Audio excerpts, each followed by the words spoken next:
8, Romanos capítulo número 8, que inclusive es un texto que hemos estado leyendo constantemente. Vamos al versículo número 28. Amén.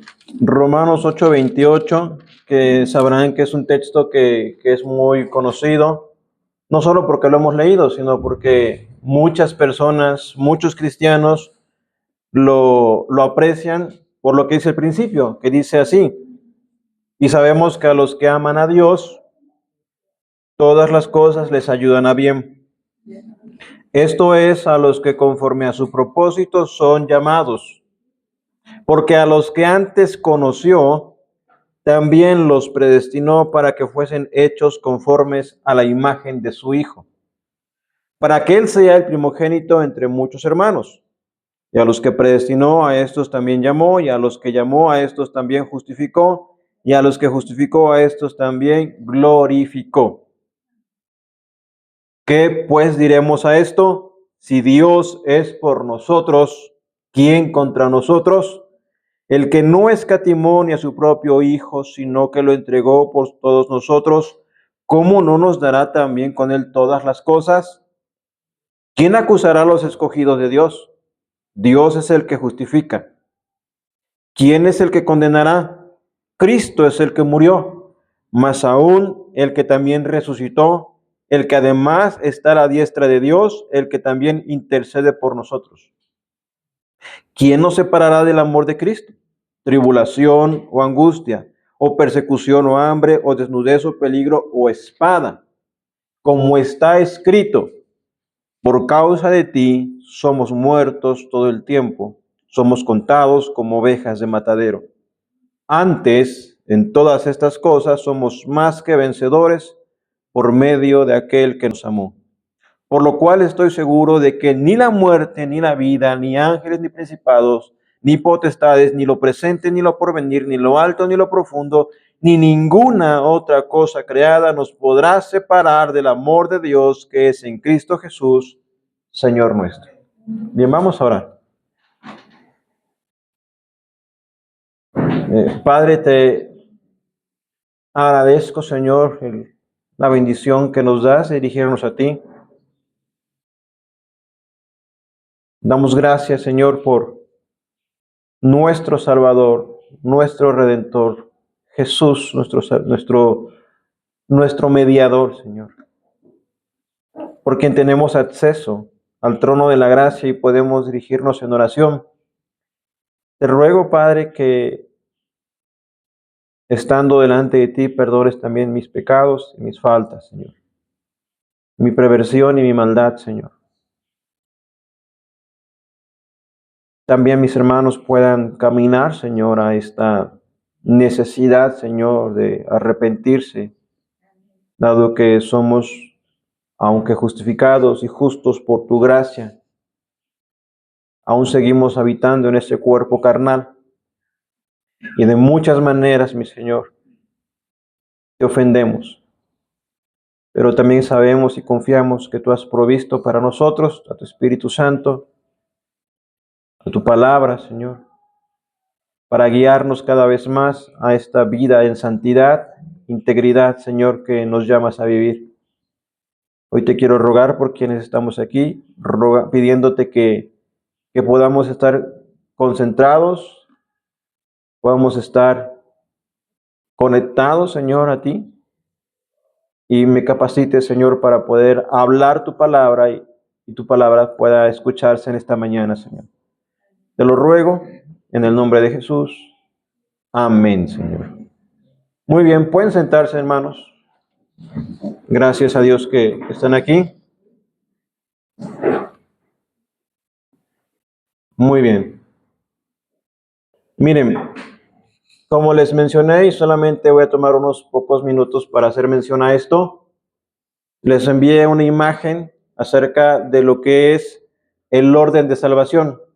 No se refiere propiamente que todo ocurre, como dice ahí, paso a paso, porque a veces algunas cosas ocurren de forma, como veíamos la semana pasada, el arrepentimiento, la fe que es primero, a veces van juntas, o más bien dicho, van juntas, pero lo que hemos visto en primera instancia es que Dios nos ha elegido, que el Señor nos escogió desde antes de la fundación del mundo, que no fue algo que si ahora nosotros decimos ser cristianos, ya sea que hayamos caminado mucho tiempo o poco tiempo, y ponemos nuestra confianza en el Señor, aún en medio de las dificultades y las luchas, la Biblia afirma constantemente en muchos pasajes, tanto en el Antiguo como en el Nuevo Testamento, que Él nos ha escogido de su voluntad, que no es algo que nosotros tomamos una decisión en algún día, sino que Él nos ha escogido con el propósito de salvarnos. Lo podemos ver en el texto, por ejemplo, mismo de Romanos 8 que acabamos de leer, cuando dice que a los que antes conoció también los predestinó. También vemos y enseñamos también acerca del llamamiento eficaz. La forma en la cual el Señor salva a aquellas personas que Él ha escogido es haciendo oír su evangelio, proclamando su evangelio. Y las personas que escuchan, y hablábamos de esa forma en la cual mucha gente ha escuchado a lo largo del tiempo, de los siglos, pero aquellos que algunos, como dice la Biblia, vienen a la fe. De esa multitud de gente o millones de personas que se les ha predicado, algunos atienden a este mensaje. Y eso es lo que la Biblia llama el llamamiento eficaz, o que en otras palabras utiliza la expresión gracia irresistible. En esta etapa, el pecador lo único que hace es escuchar. Está escuchando de tal manera que el corazón de esta persona, cuando escucha el Evangelio, sin que ella lo determine, despierta. Poníamos esa ilustración de Jesús resucitando a Lázaro, donde el Señor le dice, Lázaro, ven fuera, y Lázaro no hizo nada, simplemente obedeció, pero él estaba muerto. Es lo que estamos afirmando constantemente, que el hombre está muerto en sus delitos y pecados y necesita, en este caso, que el Señor le dé nueva vida, que es la regeneración, o lo que es el nuevo nacimiento. Cuando una persona viene a la fe que es en Jesucristo, experimenta esa regeneración o nacer de nuevo, que viene a nacer de nuevo por la predicación del Evangelio y por la previa elección que el Señor nos ha dado. Entonces ocurre eso que se llama conversión. Yo creo que han escuchado algunas veces a una persona, oye, ¿cuándo te convertiste? ¿Cuál es tu testimonio de conversión? Y ahí es donde entra esa parte donde arrepentimiento y fe, que son los temas que vimos la semana pasada. Cuando la persona se convierte, se arrepiente, el Señor hace algo que se llama justificación. Es decir, posicionalmente somos declarados justos, no por nuestra propia justicia, sino por la justicia de Cristo, y somos reconciliados con el Padre por medio de Jesús. Recuerden el versículo de Romanos 5:1, en el cual dice que estamos justificados, pues por la fe en Jesucristo tenemos paz para con Dios. Entramos a esa posición donde Él nos hace justos. Recuerden, no por nuestras obras, porque en Efesios 2 insiste en que somos salvos no por las obras, sino por la gracia. Recuerden que gracia es un favor inmerecido. Cuando el Señor nos justifica, nosotros somos adoptados como sus hijos.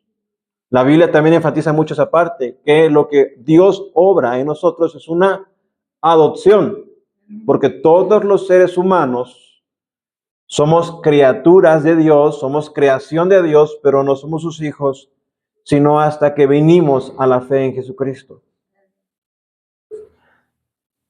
En esa vida que ahora tenemos una nueva posición en el Señor, debemos caminar en santidad. Y esa santidad es ese proceso que se llama santificación, donde cada día mi vida va atendiendo a ese llamado que el Señor nos hace a ser santos como Él es santo. Donde practicamos disciplinas espirituales como la meditación de la palabra, o como lo que estamos haciendo hoy, congregarnos. Y lo que vamos a ver hoy tiene que ver con que el creyente, el cristiano regenerado, adoptado, justificado y santificado, va a perseverar en su fe, para que algún día, cuando el Señor venga, o si nosotros morimos antes de que Él venga, lleguemos a la gloria, o seamos glorificados. Solamente pongan un poco de atención a este versículo de Romanos 8:29. Miren lo que dice.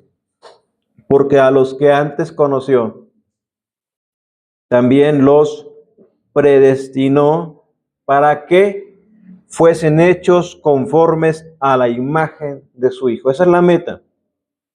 Eso es lo que el Señor está haciendo en nosotros. Está trabajando para que algún día ustedes y yo, en medio de todas las imperfecciones que tenemos y en ese proceso ascendente que el Señor nos lleva, no estando solos nosotros, seamos conformes, nosotros seamos conforme a la imagen de Jesús, para que Él sea el primogénito de entre muchos hermanos, y a los que predestinó a esos también llamó, a los que llamó esos también justificó, y a los que justificó a esos también glorificó. Ese es el punto final. Por ello, ya entrando en el mensaje, lo previo solamente era como que un resumen. Ahora sí vamos a entrar en el tema. Quiero pedirles, hermanos, entonces, que busquen Filipenses. La carta a los Filipenses en el capítulo número 1, en el versículo número 6. Carta del apóstol Pablo a los Filipenses. Y el apóstol Pablo, y es concordante con lo que acabo de decir, él escribe a los hermanos de Filipos, Filipenses 1, 6. Antes de iniciar les quiero pedir un favor. Si tienen sus teléfonos activados, pónganlos en vibrador. Y también otra cosa, no nos movamos mucho, sino que busquemos estar concentrados con la palabra. Si tienen que ir al sanitario, está bien, vayan. Obviamente en cualquier necesidad, pero procuremos estar atentos. Procuremos estar ocupados en la palabra. Filipenses 1:6. Filipenses 1:6 dice así, y este es Pablo. Lo voy a leer desde el versículo 3. El hermano Pablo, el apóstol Pablo, escribe a la iglesia que está en Filipos y dice así: doy gracias a mi Dios. Doy gracias a mi Dios siempre que me acuerdo de vosotros. Siempre en todas mis oraciones, rogando con gozo por todos vosotros, por vuestra comunión en el Evangelio desde el primer día hasta ahora, estando persuadido de esto, que el que comenzó en vosotros la buena obra, la perfeccionará hasta el día de Jesucristo. Y repitamos ese último versículo: estando persuadido de esto, que el que comenzó en vosotros la buena obra, la perfeccionará hasta el día de Jesucristo. Lo que Pablo está afirmando es que la obra que Dios inició en estos hermanos, y me refiero a obra, me refiero a esa forma en la cual Dios está llevándolos a hacerlos conforme a la imagen de su Hijo, algún día el Señor la terminará. Y esta verdad también aplica en nosotros. Y esa verdad también aplica en ustedes. Amén. Que algún día, y es el ejercicio que hemos estado haciendo constantemente, estas enseñanzas, ha sido que ustedes recuerden, si han tenido mucho o poco tiempo de caminar con el Señor, recuerden esos momentos en los cuales creyeron en Cristo, en los cuales pusieron su confianza en el Señor. Puede que hayan pasado años, o puede que sean pocos. Yo lo que quiero pedirles es que ustedes recuerden y vean su vida cristiana, cómo han caminado. Lo ideal es que vayamos de una forma ascendente, pero lo real también es cierto que muchas veces atravesamos por dificultades, por pruebas, por problemas, por tristezas, por aflicciones y situaciones que muchas veces nos hacen detener nuestro caminar. Puede que en algún tiempo hayan tomado quizás días o meses o quizás años apartados de la iglesia, apartados de Cristo, apartados del Señor, o quizá tratando de vivir su vida cristiana de forma independiente. De alguna forma Dios los ha hecho volver otra vez. O puede quizá que no estemos cada domingo tan animados a congregar. En todo ello, el Señor conoce toda esta situación y Él sabe que tiene que ayudarnos.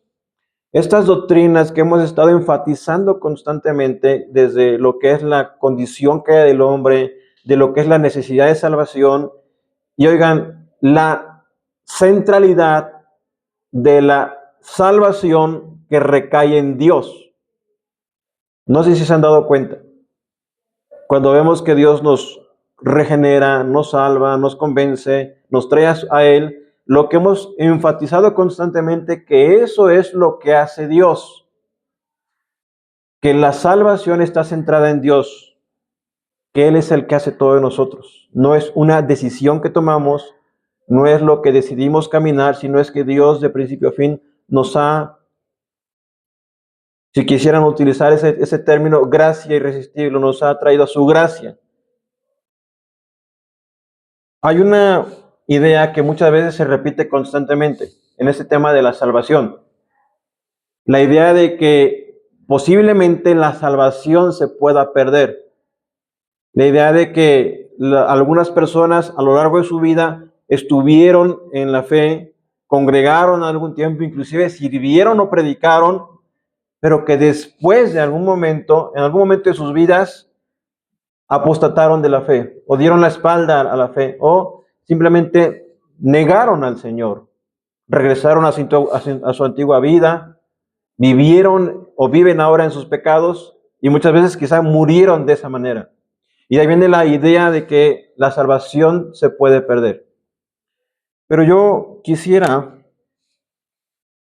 mencionarles algo muy importante, y quiero que vayan, por favor, y vamos a utilizar la parábola del sembrador. Y está en Mateo capítulo número 13. Hace 8 días hacíamos mención de la parábola del hijo pródigo. Y decía yo, esta es quizá la parábola más famosa del Señor Jesús.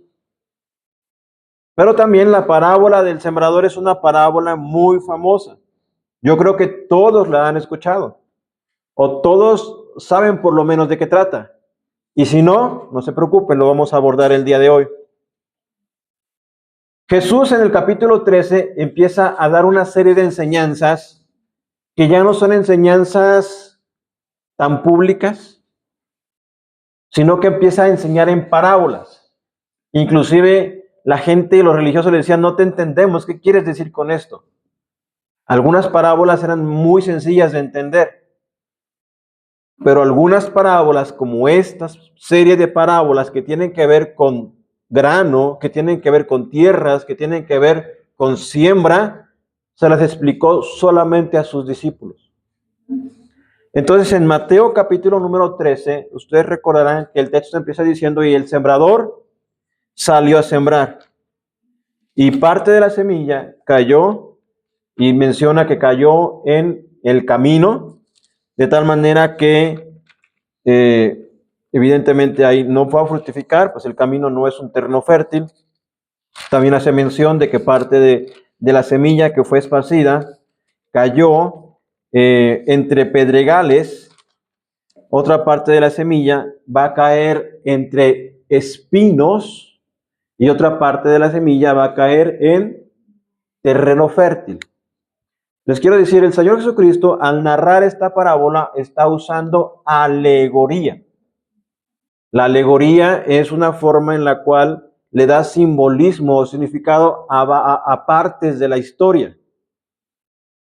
Aquí lo importante es ver que Jesús el Señor explica esa parábola. No tenemos que adivinar qué es lo que quiere decir Jesús. El Señor explica la parábola. Si ustedes van al versículo número 18, que es el capítulo 13, versículo 18, Jesús, el Señor, explica a qué se refería a él cuando hace referencia a estos 4 terrenos y cuando hace referencia al que esparce la semilla. Oigan esto. Oíd pues vosotros la parábola del sembrador. Cuando alguno oye la palabra del reino y no la entiende, viene el malo y arrebata lo que fue sembrado en su corazón. Este es el que fue sembrado junto al camino. Y el que fue sembrado en pedregales, este es el que oye la palabra y al momento la recibe con gozo, pero no tiene raíz en sí, sino que es de corta duración, pues al venir la aflicción o la persecución por causa de la palabra, luego tropieza. El que fue sembrado entre espinos, este es el que oye la palabra, pero el afán de este siglo y el engaño de las riquezas ahogan la palabra y se hace infructuosa. Mas el que fue sembrado en buena tierra, este es el que oye y entiende la palabra y da fruto y produce a 100, a 70 y a 30 por uno. Esta parábola Jesús la explicó y es muy gráfica para poder entender que de entre una gran cantidad de personas que pueden escuchar la palabra e inclusive hace referencia que puede haber personas que estén digámoslo de esa manera, en los caminos de Dios o dentro de una congregación, no siempre es un creyente genuino. Esto va a depender del tipo de terreno que sea cada persona. Recuerden constantemente, les he estado repitiendo el texto de 1 Corintios 13:5, el cual dice, examinaos a vosotros mismos, probaos si estáis en la fe. Y vean entonces, el primer terreno es el camino. Si ustedes han caminado por terrenos o caminos de terracería, normalmente ese suelo está muy duro por el constante caminar de vehículos o el mismo caminar de personas, de tal manera que en ese terreno no va a entrar nunca ni una semilla, es muy duro. Y recuerden también que la forma en la cual los judíos sembraban no era a través de hacer el barbecho o preparar la tierra, sino solamente esparcían la tierra, esparcían las semillas. Jesús dice que el sembrador, el que esparce la semilla, evidentemente es el que está esparciendo la palabra del Señor. La semilla propiamente es esa palabra que va a entrar en el corazón y que busca hacer fruto. Pero vemos el otro terreno, que habla acerca de un terreno de pedregales, que no se refiere que haya piedras. Obviamente cualquier sembrador hubiera quitado las piedras, sino yo creo que lo han notado, que a veces se siembra, pero la raíz llega a un tope donde no puede avanzar más porque está duro el terreno, porque es piedra. En alguna ocasión en la casa yo sembré algunas bugambilias, se me ocurrió sembrarlas en una parte cercana a la construcción que tenemos allí y mis plantitas se secaron porque era piedra ahí lo que estaba. Después tuve que moverlas más adelante del terreno y allí sí es tierra fértil, es tierra blandita. Pero ese es el punto que nos está enfatizando el Señor, que como esa planta que va a surgir no tiene una raíz profunda, la alegoría que él dijo es que el sol sale, la calienta y entonces se marchita esta planta. El Señor explica diciendo de esta manera en el versículo número 20. Y el que fue sembrado en pedregales, este es el que oye la palabra y al momento la recibe con gozo. Nos ha pasado, y ustedes la saben, a ver, quizá ustedes, sobre todo los que son nuevos creyentes, quizá no lo han visto mucho, pero hay personas que pueden estar aquí muy gozosas, muy animadas, que empiezan a asistir cada domingo, inclusive quieren servir, pero ese gozo no dura mucho, sino que pasa quizá unos meses, quizá por mucho un año, y esa persona ya no quiere nada con el Señor. No sé si lo han visto. Luego hace referencia a que hay otra semilla que cayó en tierra que está rodeada de espinos y que dice que la planta sale, que emerge, está en buena tierra, pero están en este caso dice Jesús, el Señor, los afanes de este siglo, el engaño de las riquezas y hacen infructuosa esta planta, la hacen infructuosa. Entonces dense cuenta y quiero que vayamos viendo el último terreno que tiene que ver con el terreno fértil, donde dice que la semilla cae en buena tierra y esa tierra es la que da frutos abundantes. Entonces podrán darse cuenta que constantemente la parábola está diciendo que cada una de las personas, o de cada uno de los terrenos, y sí las personas que representan estos terrenos, son personas que tuvieron la capacidad de oír, pero solamente en algunos se hizo efectiva esta palabra. Mis hermanos, el terreno, o si pudiéramos ponerle algún título a estos tipos de terrenos, el terreno que está junto al camino es el corazón que no responde. Ese de plano no responde. Está duro que rechaza la palabra. Luego hay un terreno superficial, que es el de las piedras. Es un corazón también superficial, que solamente está como por encimita. Quiere tantito, pero no tanto. Y si vienen problemas, no quiere nada ya después. Luego está el terreno muy espinoso, que es un corazón mundano. Porque se dan cuenta que ¿por qué da para atrás? Porque en este caso los afanes de este siglo, las riquezas, lo hacen volver hacia atrás. Y evidentemente están el terreno que es el buen terreno, que es el corazón fértil, el corazón que es receptivo a la palabra. Pero quiero que noten tres enemigos que tenemos. Y en la parábola del sembrador aparecen de esta manera. El primero de ellos es los espinos, que son, según Jesús el Señor, las preocupaciones de este mundo y el engaño de las riquezas. Muchas personas dicen es que no voy a la iglesia porque tengo que trabajar, o tengo que abrir mi negocio, o tengo que hacer esto, o no tengo tiempo, o que toda la semana trabajo y el domingo tengo que lavar mi ropa o el aseo. El sol también, porque el sol es el que marchite y podemos ver que puede ser la aflicción o la persecución. Cuando en tu casa, que estás empezando a ir a la iglesia y se dan cuenta, la gente no, tu familia no está contenta. Normalmente se oponen, no les gusta, te prefieren de cualquier otra condición, pero menos cristiano.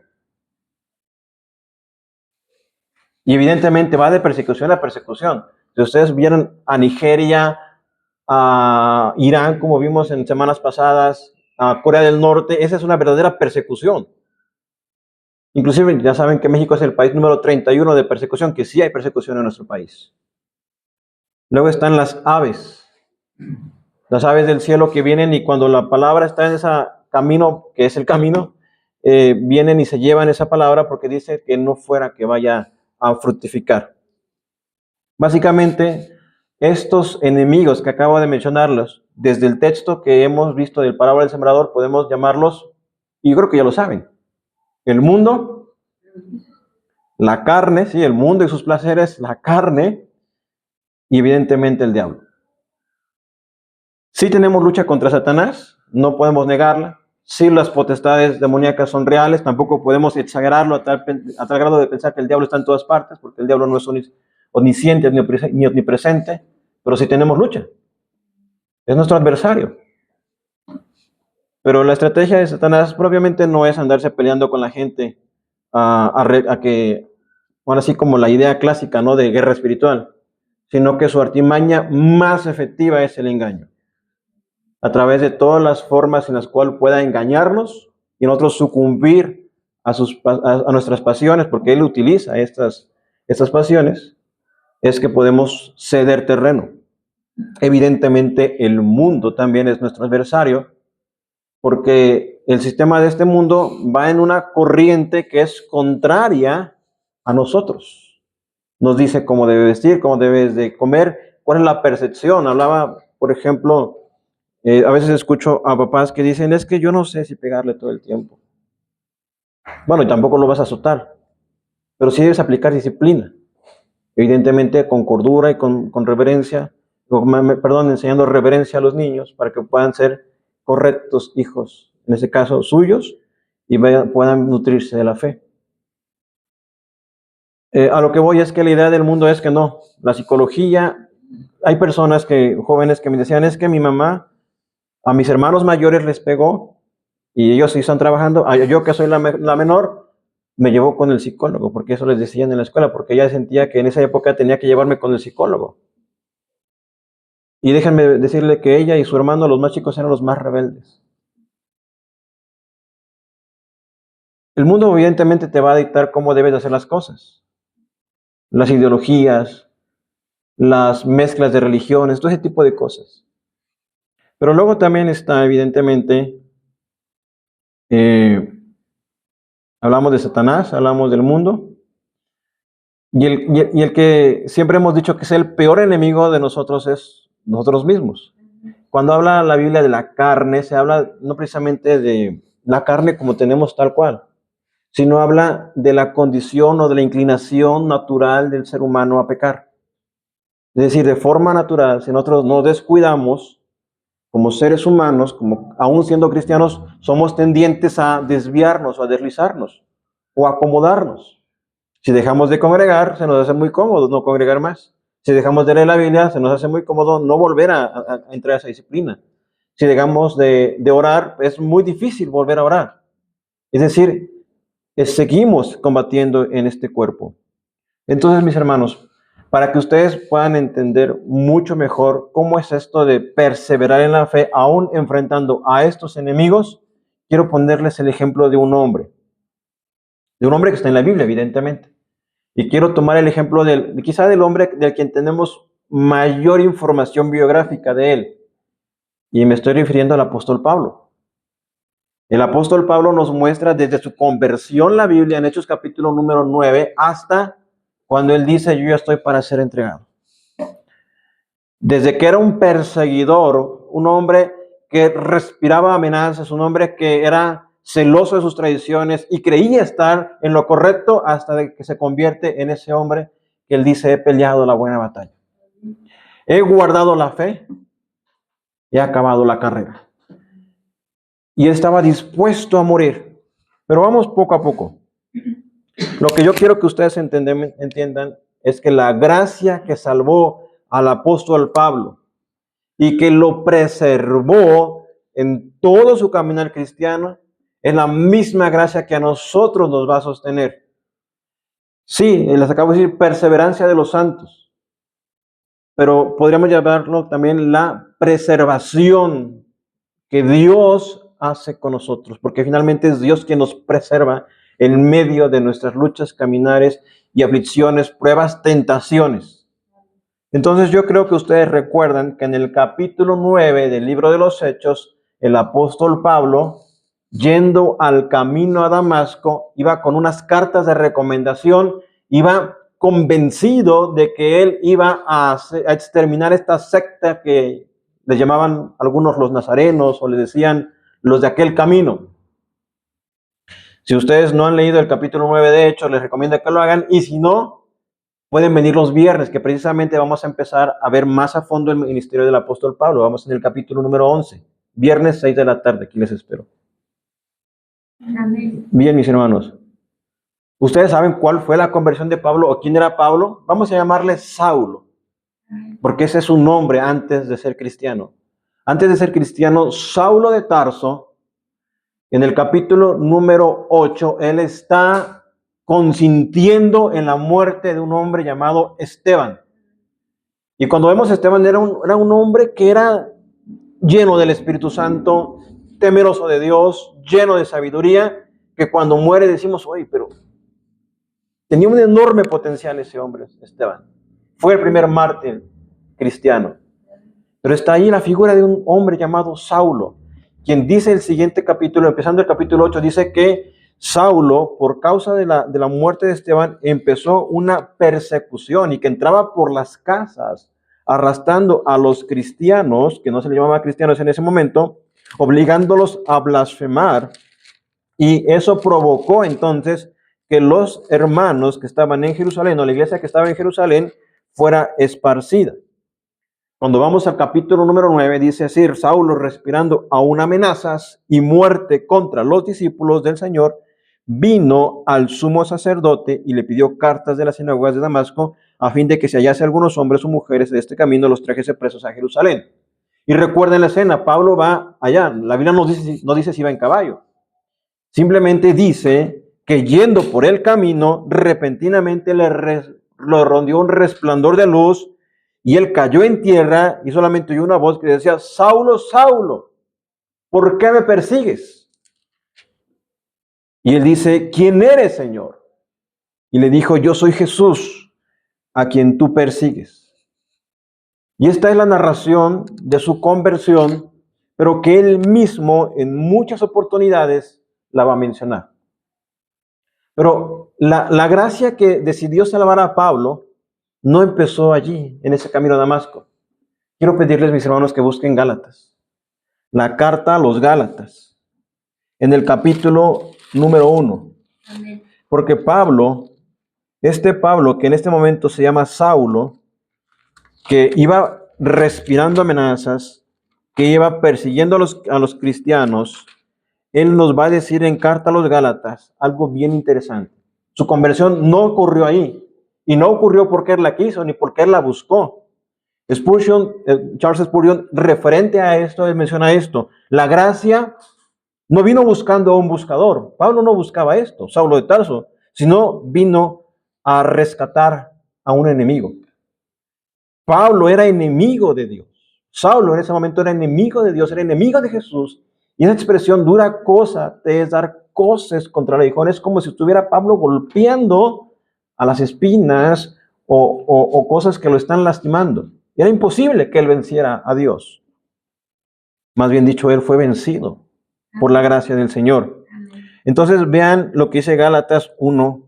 Voy a leer el versículo 14. Escuchen esto. Bueno, inclusive el 13. ¿Están allí? Amén. Gálatas 1:13, porque ya habéis oído acerca de mi conducta. En otro tiempo, en el judaísmo, que perseguía sobremanera a la iglesia de Dios y la asolaba. Y en el judaísmo aventajaba a muchos de mis contemporáneos de mi nación, siendo mucho más celoso de las tradiciones de mis padres. La condición de Saulo en ese momento era celoso, fariseo, judío. Sabemos que era un rabino, era un maestro de la ley. Él pensaba que obedecía a Dios de esta manera. Pero lean lo que dice el versículo número 15. Pero cuando agradó a Dios, que, ¿desde cuándo? Que me apartó desde el vientre de mi madre y me llamó por su gracia, revelar a su Hijo en mí, para que yo le predicase entre los gentiles. No consulte enseguida con carne y sangre, o sea, con nadie. Dense cuenta que esto que está diciendo Pablo, que está diciendo que él estaba convencido, él creció de una forma, con una idea, con un pensamiento, pero que la elección que el Señor había hecho era desde antes. Que inclusive él menciona desde el vientre de su madre. Él creció de una forma, vivía de una manera, creía una cosa, quizá como muchos de ustedes estaban convencidos, ya sea de su religión, de su tradición o de su forma de vida, pero hubo un momento en el cual el Señor nos convenció, o como dijera Pablo, nos reveló a su Hijo en nosotros, nos llamó por su gracia. Y eso lo podemos ver en textos inclusive del Antiguo Testamento con Jeremías, diciendo de antes que nacieses te destiné para que fueses profeta de las naciones. O Salmo 139, mi embrión vieron tus ojos, que viene entretejido en lo oculto, mi cuerpo fue formado. Es decir, que si nosotros, si ustedes han creído en el Señor y están caminando en Cristo, eso viene desde antes. Inclusive la Biblia dice desde antes de la fundación del mundo. Y cuando el Señor le agradó, y a veces decimos, pero ¿por qué no fue antes? No, fue en el tiempo preciso, en el tiempo oportuno que el Señor decidió salvarnos. Fue la intervención soberana de Dios que resucita a los muertos. Y Pablo, que nos narra por medio de muchas defensas que hace en el libro de los Hechos, nos narra la forma en la cual él se convirtió. Y constantemente va a decir, ya sabéis ustedes acerca de mi conducta antes. Inclusive él se avergonzaba de ello. Él se avergonzaba de haber dado muerte a los cristianos. Inclusive él se presentaba, como muchas veces dice, como el primero de los pecadores. Entonces, antes de su vida cristiana, evidentemente él fue enemigo de Cristo. Pero después, por ejemplo, en Hechos 9:1, es donde hace referencia a lo que estamos viendo en el texto de su conversión. Pero veamos Hechos 26. Hechos 26, él va a seguir confirmando este testimonio que nos está dando de su conversión. En Hechos 26, y como les dije, a partir de Hechos 20, de 21, Pablo va a tener varias defensas. Va a defenderse de los judíos, va a defenderse de aquellos que quieren matarlo. Y en Hechos 26, en el versículo número 9, dice de esta manera, y está diciendo: yo ciertamente había creído mi deber de hacer muchas cosas contra el nombre de Jesús de Nazaret, lo cual también hice en Jerusalén. Y fíjense esto: yo encerré en cárceles a muchos de los santos, habiendo recibido poderes de los principales sacerdotes, y cuando los mataron, yo di mi voto.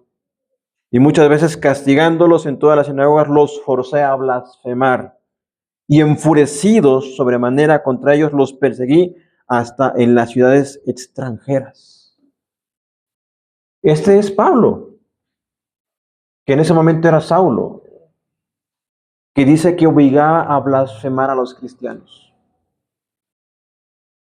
Cuando Pablo se convierte, no se le preguntó: ¿quieres seguirme? Simplemente el Señor le dijo: Saulo, Saulo. Inclusive, ¿saben lo que Dios le dice a Saulo cuando él se convierte? Él le dice que le va a enseñar cuán necesario es padecer por su nombre. Y que Pablo va a ser llevado a predicar a los judíos, delante de reyes y a los gentiles. Y puede entrar otra vez esa expresión cuando Pablo dice: pero cuando agradó a Dios, que me escogió desde el vientre de mi madre, revelar a su Hijo en mí. Todo eso Dios ya lo sabía. Que Pablo se iba a convertir en ese hombre que iba a dar su vida. Y porque prácticamente eso hizo, dar su vida por el Evangelio. Cuando Pablo muere por ahí del año 65, dense cuenta de las palabras que está diciendo aquí. Yo perseguía sobremanera, los obligaba a blasfemar, consentía en su muerte, los arrastraba. Pero cuando en el año 65 aproximadamente la cabeza de este hombre rueda, porque fue decapitado, el mundo de ese entonces conocía el Evangelio. ¿Por qué? Porque Dios lo usó a este hombre para predicar su palabra. Pero veamos un poco más adelante, un poco más en su vida. Si se están dando cuenta, lo que Pablo nos está mostrando con lo que estamos viendo es cada etapa de la salvación. Lo llamó eficazmente, lo regeneró, lo convirtió, lo eligió. Ahora veamos, inclusive Pablo, ese texto de 1 de Timoteo 1:15, ¿entienden? Ahorita chequen. Sí, es cierto, son los aguacates. La otra vez también yo estaba aquí y dije: ¿qué pasó? Pero no tengan temor, son los aguacates. Bueno, 1 de Timoteo 1:15, Pablo le dice a Timoteo: Jesucristo, que Jesucristo vino a salvar a los pecadores, y él dice: de los cuales yo soy el primero. Pero vamos allá, 1 de Timoteo 1:15, porque es muy importante lo que vamos a ver ahí. Primera carta de Timoteo 1:15. Ya que si llego, 1 de Timoteo, lo voy a leer desde el versículo número 12. Y pongamos atención: doy gracias al que me fortaleció, a Cristo Jesús nuestro Señor, porque me tuvo por fiel poniéndome en el ministerio, habiendo yo sido antes blasfemo, perseguidor e injuriador. Mas fui recibido a misericordia porque lo hice por ignorancia e incredulidad. Y vean esto: pero la gracia de nuestro Señor fue más abundante con la fe y el amor que es en Cristo Jesús. Palabra fiel y digna de ser recibida por todos. Que Cristo Jesús vino al mundo para salvar a los pecadores, de los cuales yo soy el primero. Pero por esto fui recibido a misericordia, para que Jesucristo mostrase en mí el primero toda su clemencia, para ejemplo de los que habrían de creer en él para vida eterna. Y concluye de esta manera el hermano Pablo: por tanto, al Rey de los siglos, inmortal e invisible, al único y sabio Dios, sea honor y gloria por los siglos de los siglos. Amén. Miren, cuando una persona está agradecida, yo no sé si alguna vez ustedes han estado agradecidos con alguien. Normalmente quieren atender a esa persona, no saben cómo decirle gracias, quieren quizá retribuir lo que ellos han hecho por ustedes. Dense cuenta de esto. Pablo era un hombre perverso, aunque según él estaba dentro de la religión correcta. Y en el momento en el cual se convierte, él reconoce que es el más miserable de los pecadores, porque él dice, soy el primero de los pecadores. Y esto fue así para mostrar en mí, a ustedes, toda su clemencia, toda su bondad. De tal manera que si el Señor restauró a un hombre como este, Dios también puede restaurarlos a ustedes. Dios también puede levantarlos a ustedes. Y Dios también puede llevarlos a esa misma gratitud. Que la respuesta, porque cuando las personas a veces cuestionan doctrinas como esta, dicen, no, pero es que es mucho orgullo pensar que siempre vas a ser salvo y que no puedes, y que no tienes que temer. No, la Biblia no dice eso, yo no estoy diciendo eso. Inclusive la reacción contraria es la que Pablo tiene. Reconocer su incapacidad, su insuficiencia y su necesidad del Señor. Y llevarlo a esa adoración. Porque repito, las doctrinas de la gracia están centradas en Dios. Dios es el que, por el que tenemos todas las cosas. La doctrina que a veces se enseñaba, que enseñaba acerca de que un hombre tomaba la decisión de aceptar o recibir a Jesús, se basa más bien en el hombre mismo. El hombre es el centro, el hombre decide, el hombre rechaza. Lo que la Biblia afirma es que aquellos que hemos venido a la fe en el Señor nos ha traído de principio a fin, por su gracia, por su clemencia, por su misericordia, de tal manera que ustedes y yo tendríamos que responder como Pablo lo dice, al Rey de los siglos, inmortal, invisible, al único y sabio Dios, sea honor y gloria por los siglos de los siglos. De tal manera que cuando Pablo se convierte, las personas que ven, oye, pero no era este el que venía aquí a Damasco a traer a los cristianos y llevarlos a los cautivos, a hacerles todo lo que ya saben que tenía que hacerles. Dice Gálatas 1:24, y glorificaban a Dios por causa de mí. Decían, aquel que antes nos asolaba, ahora predica a Cristo. Entonces, mis hermanos, avanzando un poco más en el testimonio de Pablo, quizá hemos visto esa parte de la gracia del Señor, de la bondad, de la gratitud que él tuvo, pero oigan esto, la gracia que salvó a Pablo fue la gracia que lo sostuvo, porque su vida de Pablo, su ministerio de Pablo, pues no fue muy dulce como lo que nosotros podemos quizá pensar o creer. ¿Ustedes han leído acaso 2 Corintios 11:23? Un poco antes, vamos a 2 Corintios 4:7. Segunda carta a los Corintios, en el capítulo 4.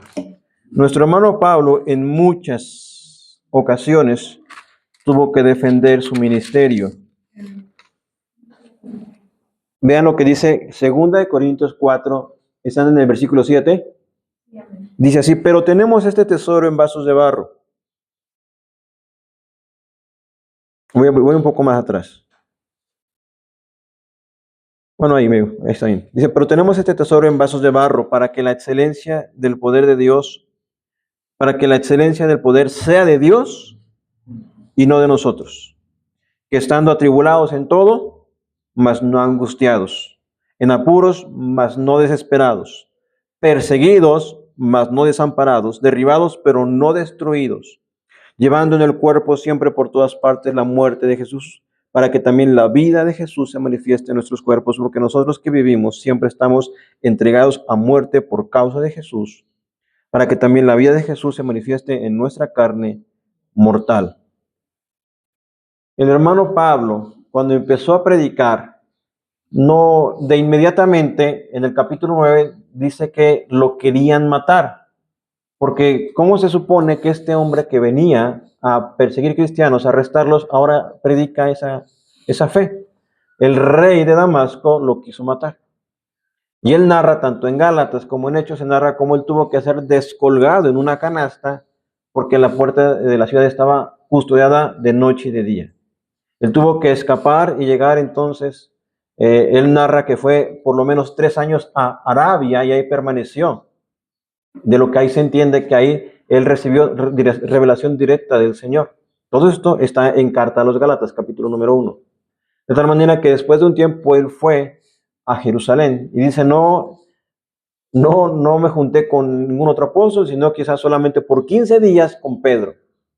Si ustedes no han venido en los domingos, perdón, los días, viernes, el viernes vimos, el viernes anterior a cómo Pablo, que en ese momento no era Pablo, era Saulo, es buscado por un hombre llamado Bernabé, que le va a buscar para pedirle ayuda para que puedan trabajar juntos en la iglesia que estaba en Antioquía.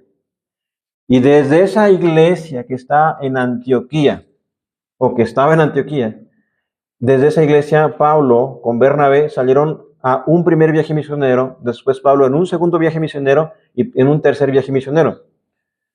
No sé si ustedes han revisado su Biblia, pero comúnmente en su Biblia, en la parte final, lo que está ahí son unos mapas. ¿Sí han puesto atención? Y ustedes ponen atención de los títulos de los mapas, va a venir acerca de otro tipo de mapas, pero van a ver primer viaje misionero de Pablo o en conjunto viajes de Pablo. Y en esos viajes Pablo llegaba a lugares donde jamás se había predicado el evangelio. Y los primeros lugares a los cuales Pablo asistía eran las sinagogas. Evidentemente, Pablo era judío. Entonces él entraba en la sinagoga y empezaba a predicar acerca de Jesús, acerca de cumplimiento de las profecías del Antiguo Testamento en la persona de Jesucristo, y muchos creían, pero también se desató otra corriente que fue la oposición de los judíos. La oposición que los judíos tenían de Pablo. Entonces ahora sí vamos a 2 Corintios 2:11 y vean, vamos a ver esto. En el versículo número 23. O en el 23, pero ven ya en su encabezado de su Biblia, si tienen encabezado, ¿cómo dice allí?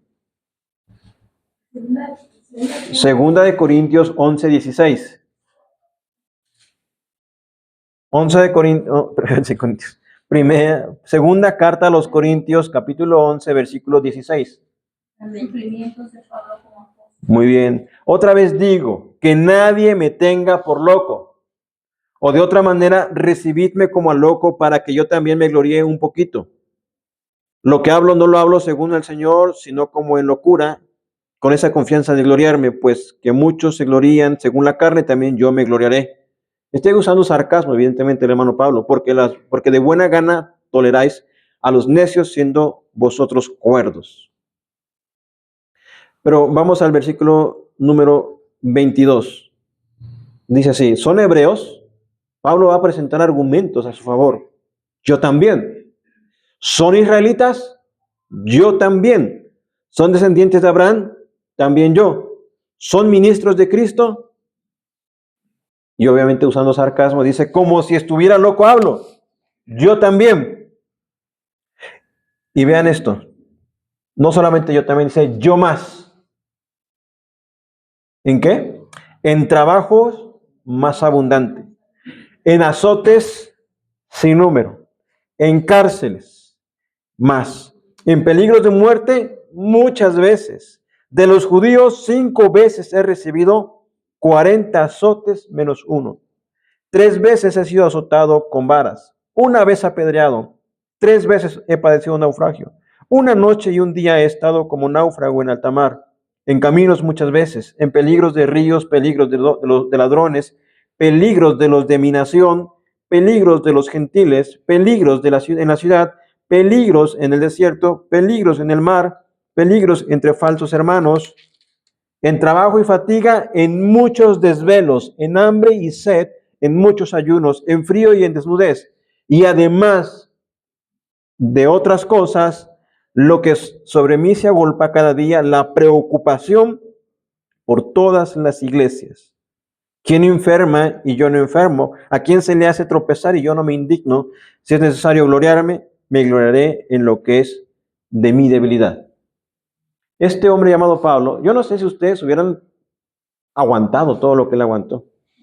Dice que fue apedreado, azotado, naufragio, hambres, cárceles, azotes, persecuciones, maldiciones, una infinidad de cosas que él soportó. Y sobre todo, al final concluye diciendo, y además de todo esto, tengo una preocupación por las iglesias y por los hermanos que se han plantado.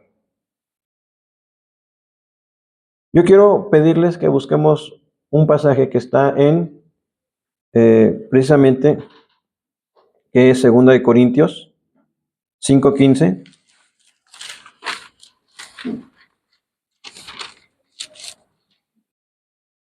Amén. Y meditemos en él unos minutos, para que entendamos al hermano Pablo. ¿Ya están ahí? Amén. Dice así, y por todos murió, para que los que viven ya no vivan para sí, sino para aquel que murió y resucitó por ellos. ¿Sí lo leyeron? Amén. ¿Lo leo otra vez? Y por todos murió, para que los que viven ya no vivan para sí, sino para aquel que murió y resucitó por ellos. ¿Cómo entienden ese pasaje? Yo creo que está muy claro, ¿no? ¿Qué es lo que pide, según Pablo, lo que está ejemplificando en este versículo? Lo repito. ¿Sí saben que Jesús murió por ustedes? Amén. Amén. Que Él los hizo justos, según lo que hemos aprendido. O sea, nos libró de todos nuestros pecados. ¿Para qué? Para que los que viven, ustedes, ya no vivan para sí, ya no vivan para ustedes mismos, ya no vivamos para nosotros mismos, sino que vivamos para aquel que murió y resucitó por ellos. Ahora, hay otro versículo, Gálatas 2:20, se lo saben de memoria. Búsquenlo si quieren. Con Cristo estoy juntamente crucificado. Ya no lo vivo yo, más bien lo que ahora vivo en la carne, lo vivo en la fe del Hijo de Dios, que me amó y se entregó por nosotros. Bien, el hermano Pablo decía locura en el sentido de que usaba un poco de sarcasmo en el pasaje que leímos hace rato. Pero yéndonos a otra idea, ¿creen que Pablo estaba loco para soportar tantas aflicciones, tantos dolores? ¿Por qué perseveraba tanto? Bueno, sí. Sentía culpable, tenía que enmendar sus pecados también. Estaba lleno del Espíritu Santo. Creo que está bien, Leo, que dijiste eso. Esa es la idea de la penitencia del concepto católico. La Iglesia Católica afirma que la salvación se pierde, pero que la misma Iglesia provee mecanismos para, en este caso, la penitencia. Más que, porque Pablo nunca dice que está dolido por esas, sino ha dicho que está agradecido. Lo hace por gratitud y lo hace porque no vive para sí, vive para Dios. Los pasajes que acabamos de leer, o los que acaban de citar, con Cristo estoy juntamente crucificado. La Iglesia Católica lo torna un poco que tienen que flagelarse, como que tienen que castigarse. Con esa idea, la penitencia tiene esa idea, tengo que hacer algo que sea difícil. Yo no sé si alguna vez ustedes fueron a una confesión. Se confesaron, yo cuando hice la primera comunión, creo. Es la única vez que me senté ahí, me hinqué. Y quizá, pues, pero yo, ¿por qué le voy a decir? Yo era niño, ¿qué le voy a decir a este señor? Bueno, el sacerdote, no sé. Tampoco mi familia no era muy adepta, nada más era como que para cumplir la tradición. Pero cuando te dicen, pues mira, no hay problema, 3 Aves Marías, 2 Padres Nuestros y ya. Lutero, otra vez regresando un poco a Lutero fue a Roma porque Lutero tenía una carga tan terrible dentro de sí, y él sí tenía una culpa tan tremenda que decía, pero ¿cómo? He hecho tantas cosas malas, les he contado cómo iba al confesatorio, o confesionario, ¿no? Y le decía al sacerdote, y el sacerdote le tenía que decir, mira, vete y ven cuando mates a alguien, cuando violes a alguien, no esos pecados que estás inventando. Pero Lutero va a Roma, llega a Roma porque piensa que Roma, porque esa era la idea de aquel entonces, que era digamos como que la ciudad utópica donde todos eran como ángeles y querubines, y llega y tanta prostitución de los sacerdotes, tanta corrupción. Él tiene que subir las escalinatas, estas que no recuerdo cómo se llaman, y tiene que cada uno decir un rosario o una oración, y cuando llega a la cima, pues él se da cuenta que eso totalmente es vanidad. O sea, vano, o sea, ¿qué sentido tiene? Compra la indulgencia para salvar a su tío. Era un documento firmado por el Papa autorizado ahí que tenían que pagar para poder sacar a las personas del purgatorio. O sea, el concepto católico, desde la doctrina católica, es un concepto que se basa totalmente en una salvación por obras, en base a lo que haga. Y sí, miren mis hermanos, para que entendamos el Evangelio, y es que también los cristianos a veces así lo plantean. A veces plantean el Evangelio solamente como que, vas a ser libre del infierno, nada más como eso. Pero el Evangelio es mucho más. Si ustedes han puesto atención, me adopta, me hace justo, me llama, me convierte, o sea, me transforma. O sea, el Evangelio no solamente es, me voy a salvar del infierno. Es parte, solamente quizá una parte, pero el Evangelio es mucho más. El Evangelio de Cristo es una multitud de beneficios que empezamos a disfrutar cuando venimos a Él. Sí, una nueva vida. Pablo lo dice, porque ya no vivo o ya no vivan para sí. Ahora vivimos para Él. Cuando Él dice, con Cristo estoy juntamente crucificado. Ahora, para ir un poco más a esto, Pablo por sí mismo nunca lo hubiera logrado. Nunca hubiese logrado. Y quizá ustedes noten esto en Pablo, porque lo tenemos aquí, gracias a Dios, en los registros de la Biblia. Pero ustedes han escuchado hablar de Guillermo Carey, o de David Livingstone, o de Eric Liddell. Esos son hombres misioneros, muchas mujeres también, que dejaron su comunidad por ir y predicar el Evangelio, por ir y predicar a Cristo. Entonces, cuando Pablo nos está mostrando, y en algunas ocasiones, si ustedes han leído el libro de los Hechos, tiene que recibir confort del mismo Señor. Tiene que decirlo, ten ánimo, Pablo, cuando llega a Corinto, por ejemplo, porque mucho pueblo tengo yo en esta ciudad. O cuando le dice a Pablo, revisitándole, ten ánimo, Pablo, porque así como testificaste de mí en Jerusalén, vas a testificar también en Roma. O como cuando decía, cuando estaba en ese naufragio, en ese barco en alta mar durante 15 semanas, y donde el ángel del Señor le dice, ten ánimo, Pablo, ninguno de los que están contigo se va a perder. Y él dice, el ángel del Señor vino a fortalecerme. Esta área de Pablo, donde por sí mismo jamás hubiera logrado lo que logró si no hubiera sido Dios preservando su fe, sus luchas, sus trabajos. ¿Ustedes creen que Pablo no se ponía triste? Miren, él tuvo un colaborador muy amado. Muchos tuvo. Uno que se llamaba Demas. ¿Conocen a Demas? ¿Saben qué pasó con Demas? Lo abandonó. Dijo, Demas se fue a Tesalónica amando este mundo. Solamente Lucas está conmigo.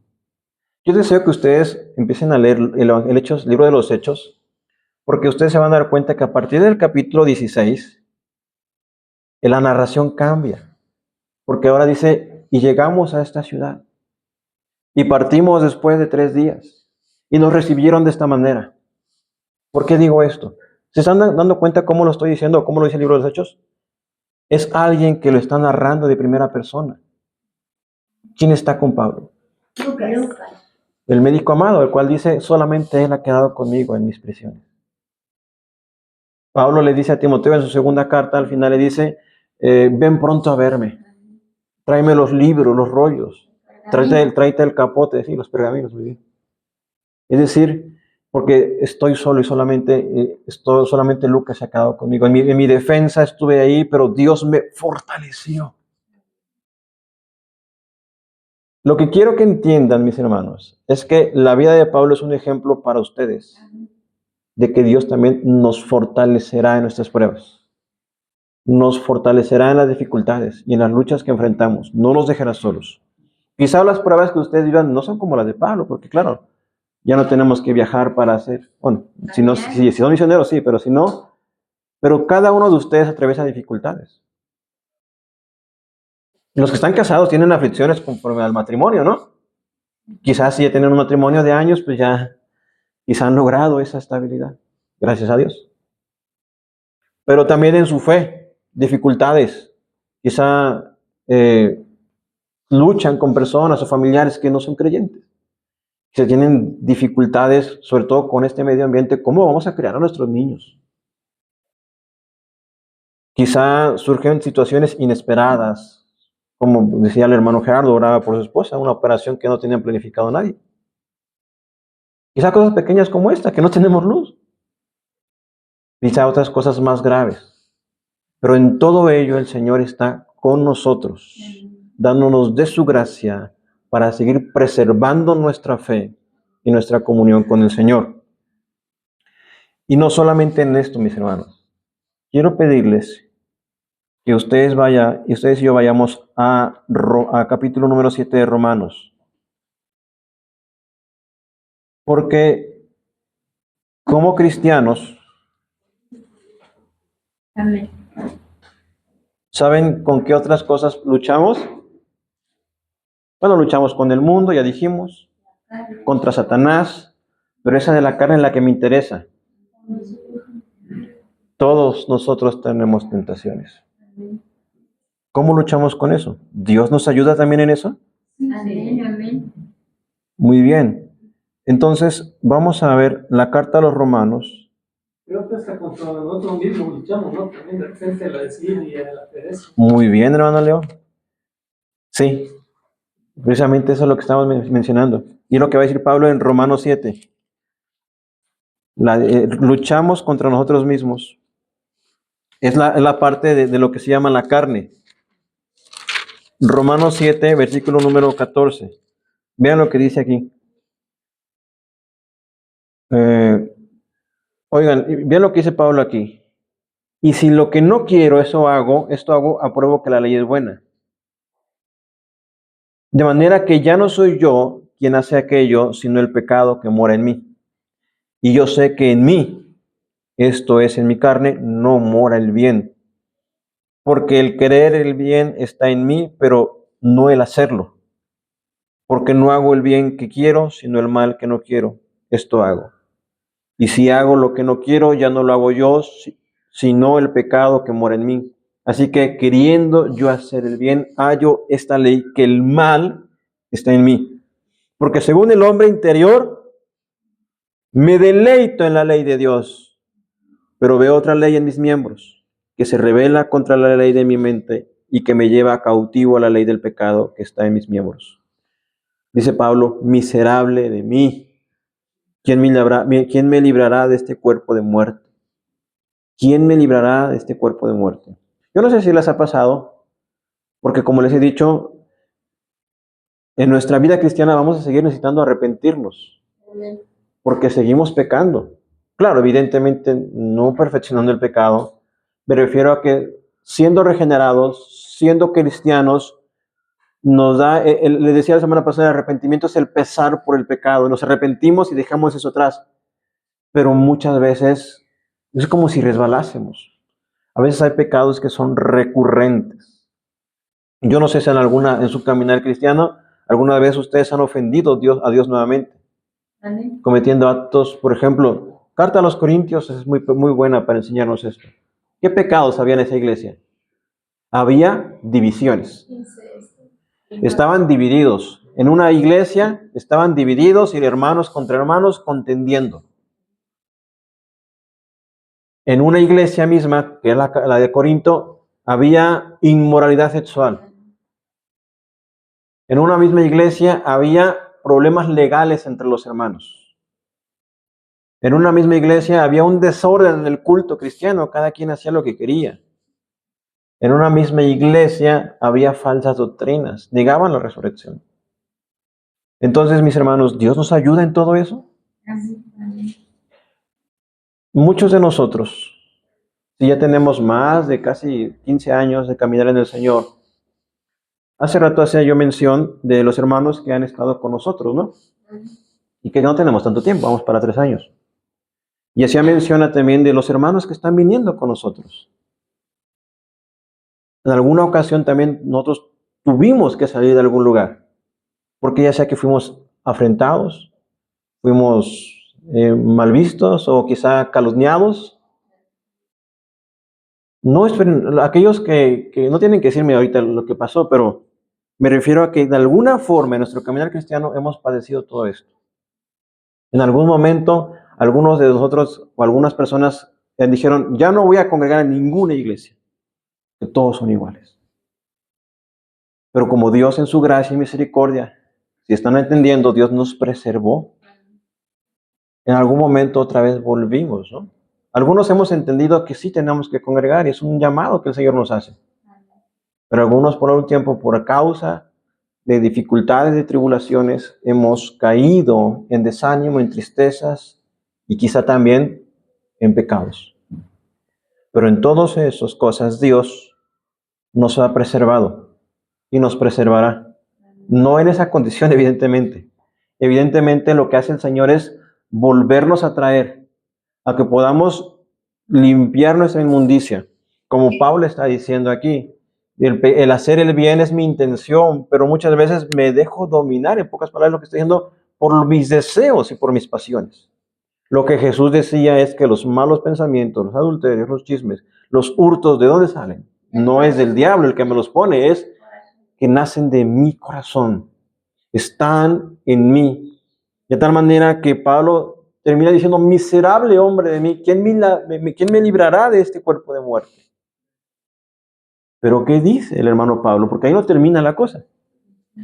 Versículo 25, gracias doy a Dios por Jesucristo, Señor nuestro. Así que yo mismo en la mente sirvo a la ley de Dios, mas con la carne a la ley del pecado.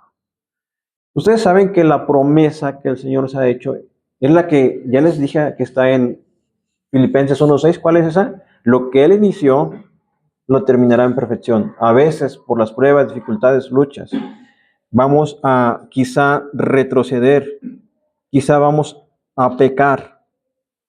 Por ejemplo, nuestra confesión dice de esta manera, a quienes Dios ha aceptado en su amado, evidentemente Jesús, y ha llamado eficazmente y santificado por su Espíritu, no puede caer totalmente ni finalmente del estado de gracia, sino que ciertamente perseverarán en ella hasta el fin y serán eternamente salvos. Esta perseverancia de los santos depende no de su propio libre albedrío, no de su propia elección y decisión, sino de la inmutabilidad del decreto de elección, decir que Dios no cambia, que fluye del amor gratuito e inmutable de Dios Padre. Así, la glorificación que algún día alcanzaremos no es el premio del esfuerzo, sino el cumplimiento del plan eterno de Dios. ¿Sí escucharon eso? Que cuando Dios termine lo que inició en nosotros, no es porque nosotros nos esforzamos o nosotros le pusimos de nuestra parte, sino que es la obra completa del plan eterno que Dios inició en nosotros desde antes de la fundación del mundo. Por eso es que ese texto de que lo que Pablo estaba seguro, estoy seguro de esto, que la obra que inició en ustedes las terminará hasta el día de Jesucristo. Y ustedes, mis hermanos, debemos perseverar, sí, porque la Biblia así nos llama a estar firmes. Por ejemplo, vamos otra vez a Filipenses. Vamos a los Filipenses y de ahí vamos a ir a 2 de Timoteo. Pero mientras tanto, Filipenses, si ustedes no han leído, bueno, siempre les digo que lean todo de una vez.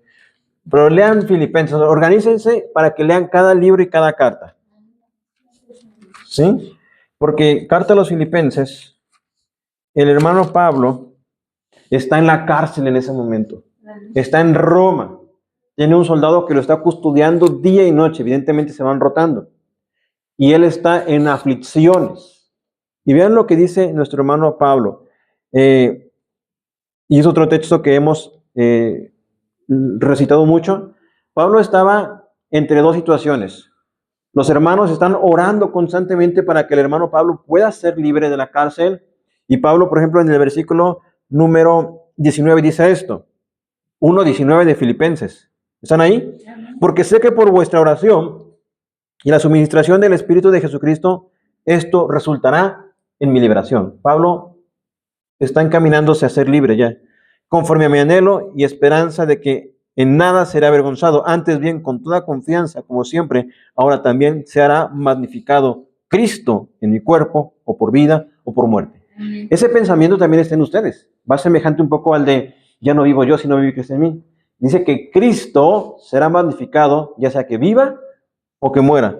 ¿Por qué? Está versículo famosísimo que yo quiero que ustedes se lo aprendan, porque para mí el vivir es Cristo y el morir es ganancia. Pero él sabe que si vive, tiene que seguir predicando. Es más, él desea hacerlo. Pero también dice, pero ir con Cristo es muchísimo mejor. Pero, sin embargo, Pablo dice, estoy seguro de que quedaré con ustedes todavía más. Así que va en el versículo 27 lo que dice, solamente que os comportéis como es digno del Evangelio de Cristo. Para que o sea que vaya a veros, o que esté ausente, y eso es lo que quisiera cualquier ministro del Señor, oiga que estáis firmes en un mismo espíritu, combatiendo unánimes por la fe del Evangelio. Esto va muy al acorde a lo que yo les estoy diciendo de la membresía. Tenemos que estar unidos. Tenemos que estar firmes en una misma convicción y visión. Tenemos que estar unidos en la lucha por el Evangelio. De tal manera que podamos cumplir lo que leyeron hace rato en 1 Corintios 12, donde el cuerpo, bien concertado y unido por sus coyunturas, se ayuda mutuamente y trabaja como un cuerpo donde la cabeza es Cristo. La cabeza de la iglesia es Cristo. La cabeza de la iglesia local es Cristo. No soy yo, es Cristo. ¿Sí? Ahora, por favor, quiero pedirles que vayamos a 2 de Timoteo, y esto va a ser parte de nuestra exhortación final. Porque sí, muchos textos nos hablan acerca de esforzarnos en la gracia, como este, pero no se refiere a que retengamos la salvación como si la fuéramos a perder, no, sino que caminemos en esa perseverancia. ¿Ya están ahí? Capítulo 2 de 2 de Timoteo. Vean lo que dice aquí. Tú, pues, hijo mío, es Pablo a Timoteo, esfuérzate en la gracia que es en Cristo Jesús. Esfuérzate en la gracia que es en Cristo Jesús. Lo que has oído de mí ante muchos testigos, esto encarga a hombres fieles que sean idóneos para enseñar también a otros. Tú, y ese tú es, yo se los digo a ustedes, sufre penalidades como buen soldado de Jesucristo. Y este razonamiento que Pablo va a decir aquí, ninguno que milita se enreda en los negocios de la vida, a fin de agradar a aquel que lo tomó por soldado. Y también el que lucha como atleta no es coronado, sino lucha legítimamente. El labrador, para participar de los frutos, debe trabajar primero. Son 3 ejemplos o 3 figuras. Primeramente pone al soldado, luego pone al atleta y luego pone ¿a quién? Al labrador. Debemos, y pongamos atención, ninguno que milita como soldado se enreda en los negocios de la vida, a fin de agradar a aquel que lo tomó por soldado. El que lucha como atleta no es coronado, sino lucha legítimamente, y el labrador, para participar de los frutos, debe trabajar primero. Y luego le dice, considera lo que te digo y el Señor te dé entendimiento en todo. Si ustedes están entendiendo, un soldado, un atleta y un labrador o sembrador, ¿qué necesita? Disciplina. Necesita perseverar, necesita esfuerzo. Y hermanos, déjenme decirles que inclusive la disciplina es un don de Dios. ¿O no han leído Gálatas 5:20? Dominio propio, disciplina. Pero sí, evidentemente recuerden, nosotros tenemos que perseverar, esforzarnos, pero no están solos.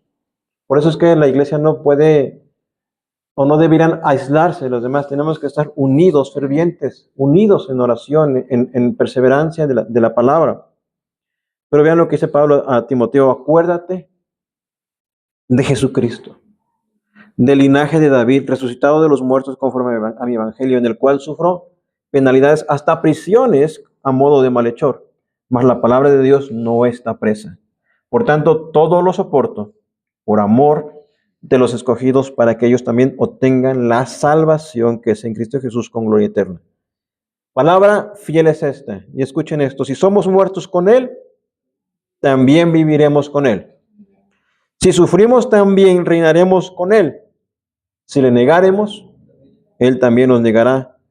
Pero si fuéramos infieles, Él permanece fiel. Él no puede negarse a sí mismo.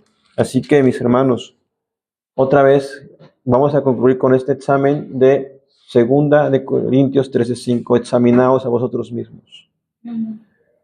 Tenemos que saber que no estamos solos, ya sea con el mundo, en la lucha con el mundo, ya sea en la lucha con nuestras pasiones y pecados, o ya sea en la lucha contra Satanás. Tenemos y necesitamos hacer uso de todos los medios de gracia para que, en la medida de lo que hemos conocido hoy, de lo que conocemos acerca de la palabra, podamos mantenernos viviendo una vida digna del llamado que Dios nos ha hecho. Una vida que donde seamos luminarias y resplandezcamos. Y si es necesario, tengamos que exponer nuestras debilidades y pecados, sabiendo que no vivimos para nosotros, que debemos vivir para la gloria del Señor, y que en lugar de ser manchas que ensucian el Evangelio, seamos aquellos que adornan el Evangelio de Cristo, de tal manera que otros quieran conocer del Señor.